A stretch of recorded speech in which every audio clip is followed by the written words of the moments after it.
Alaikum. Peace be upon you. La paix soit sur vous.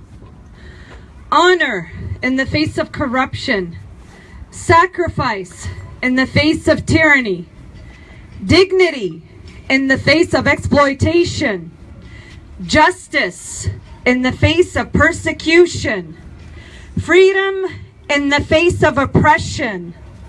Love in the face of hate. Values and concepts we can all relate to and understand on a human level. When faced with the choice of giving allegiance to a corrupt tyrant, what would you do?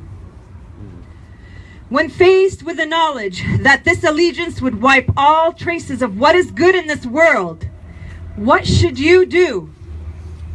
When faced with the indignity of your freedoms being stripped away, what could you do?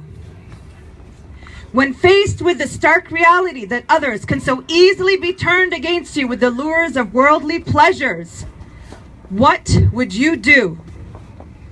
When faced with the odds of thousands standing against you, thirsting for your blood, what can you do? When faced with the understanding that the truth can only survive with the eternal ransom of your life, what do you do? When faced with the ultimate test of sacrificing all and whom that you hold dear in this world, what would you do? Age-old questions that the mind cannot fathom to face or answer until one truly has to answer them. One man, 1,400 years ago, not only faced these questions, but was forced to answer them so eloquently with the act of pure altruism. He was the one whose story, as the English historian Edward Gibbon said, will awaken the sympathy of the coldest reader. He was the one who inspired Mahatma Gandhi to say, "I learned through him how to achieve victory while being oppressed." He was the one whose sacrifice inspired Dr. Rajendra Prasad, the first president of India, to say that this sacrifice is not limited to one country or nation, but it is the hereditary state of the brotherhood of all mankind. Who is this man? He is the one who inspires the hearts of millions to work from all corners of the earth to visit him. He is the one whose call of "Is there anyone to help us?" transcends. He is the one whose call "Is there anyone to help us?" transcends the sands of time and centuries to awaken our sleeping consciousness. He is the one like no other that teaches us the true meaning of what it is to love unconditionally. He is the grandson of Prophet Muhammad, peace be upon him, and his progeny.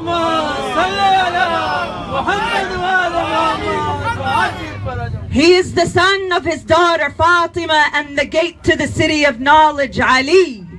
He is the one whose blood is the blood of heavenly royalty. He is Hussain, a name that brings immediate tears to the eyes of all believers of peace, justice, and dignity. A name that sends the strongest of hearts, young and old, man or woman, to instant tears and pain.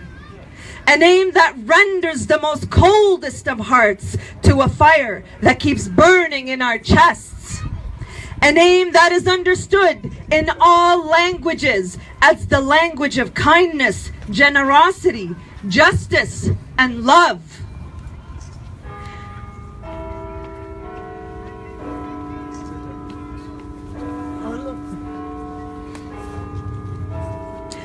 Today we mark the end of the 40-day Islamic tradition of mourning, known as Arbaeen, when our beloved Hussain, along with 72 of his family, friends, and followers, were butchered mercilessly in the land of Karbala in Iraq by a ruthless army of thousands who followed the modern-day Daesh, known as Yazid, son of Muawiyah. The men, women, and children were denied basic rights such as food and water. Yet, one by one, the valiant warriors, men of different faiths and backgrounds, stood by Hussain, never once doubting what he stood for, and fought until the very end. After the battle, the women, children, and one remaining man who was ill and could not fight in his father's name, and protected once by the name of Muhammad, were captured and chained as slaves, and were paraded around just like we see in these troubled times, these modern times, through the atrocities of Daesh and ISIS and the likes.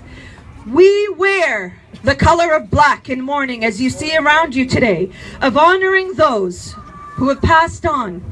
For how can we not wear black for Hussein, his followers, and the children and the women?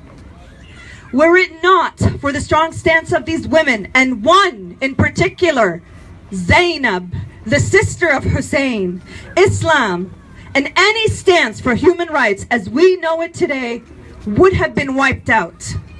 In the opulent courtyards of the palaces of Yazid 1400 years ago, Zainab's voice and unwavering words shook the core of a sleeping nation and revived the message of a revolution that we still see today 1400 years ago.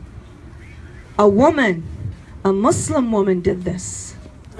How is it possible that this message can inspire over 22 million pilgrims to walk towards the sacred burial place of Hussein?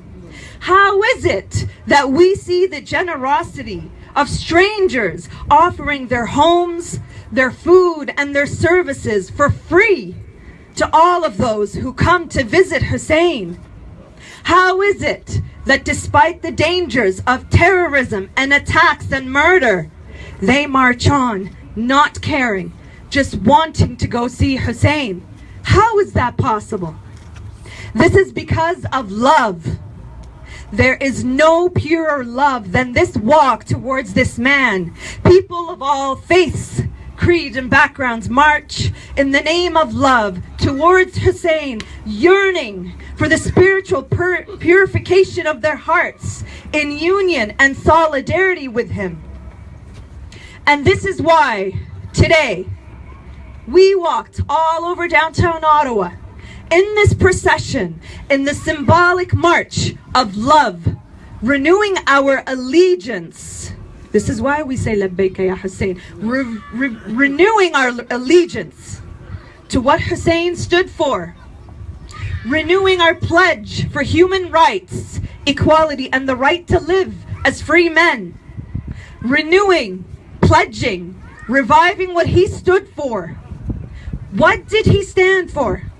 He stood for honor in the face of corruption, sacrifice in the face of tyranny, dignity in the face of exploitation, justice in the face of persecution, freedom in the face of oppression, and love in the face of hate. A week ago, we commemorated the ultimate sacrifice of the martyr men and women of this land against forces that threatened the lives and freedom of millions. This land of unceded Algonquin territory that we are standing on here today. We understand remembrance. We honor this remembrance. We value this remembrance because it is Hussein who taught us to remember and never forget, lest we forget. And as this mourning season concludes, what lessons do we take with us to nourish our souls throughout this year? Do not forget and take these lessons with you. For yesterday, Hussein's star fell and shattered on the earth of Karbala. Yesterday, Hussein's sun set for the final time on this eternal earth. Yesterday, Hussein bade farewell to his bewildered women and children. Yesterday, Hussein parted with his dear brother Abbas to quench the thirst of the innocents. Yesterday, Hussein stayed up all night until the rising dawn, protecting prayers in sincerity. Yesterday, Hussein saw one by one his courageous companions being cut.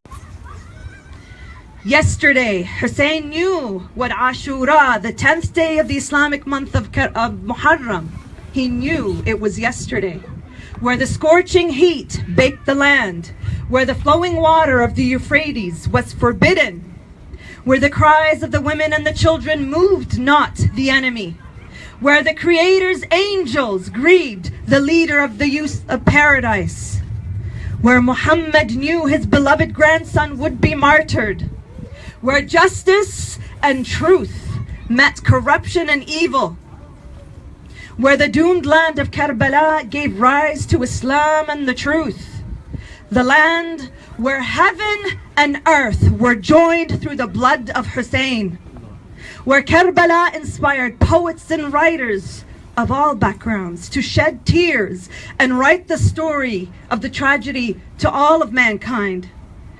Yesterday, Hussein's sun set for the final time on this mortal earth. But his spirit, courage, love, and ideals will forever live in our hearts and minds eternally. I ask you all now to close your eyes and in your minds, let your hearts take you to Karbala. Close your eyes. Take your minds and your hearts to Karbala, where you see yourself standing in front of his shrine, just as we are standing in front of the Parliament building right now. Imagine that. Surrounded by millions, yet you alone with him. And in spirit, we all raise our hands. Let me see you raise your hands in the traditional greeting of peace. And say together, repeat after me. Peace be upon Hussein. Peace be upon Hussein. I didn't hear you. Peace be upon Hussein. Peace be upon Hussein. Peace be upon Ali, the son of Hussein. Peace be upon Ali, the son of Hussein. Your voices are not going to Karbala. Peace be upon Ali, the son of Hussein. Peace be upon Ali, the son of Hussein. Peace be upon the children of Hussein. Peace be upon the children of Hussein.